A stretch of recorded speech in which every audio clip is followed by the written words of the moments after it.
Год прошел, и мы снова друзья с вами, чтобы историю поведать без конца и края. Историю о мужестве, доблести, силе и борьбе добра и зла в нашем мире. Наша компания гномов и маленький хоббит продолжают свой путь и для себя откроют то, чего еще не видели никогда. Все ближе они к месту, одинокая гора. Их цель все та же, что и была в начале. Никто не отступит, если исход печален. Будут идти и биться, а не до конца. Нужно вернуть королевство и прогнать Смауга. Но до горы им идти еще далеко, и впереди их ждет огромный дракон.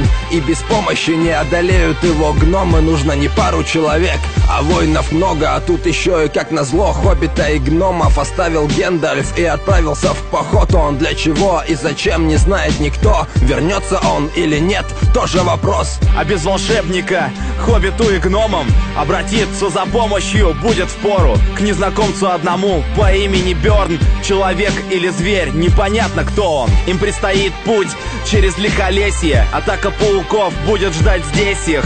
Будут ждать лесные эльфы, и они для гномов то ли друзья, то ли враги.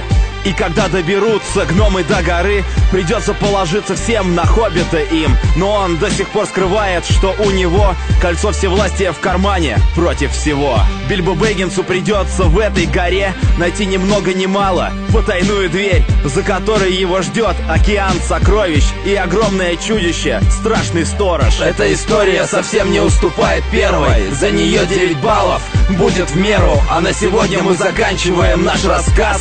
Это рэп на обзор и плюс 100-500 макс.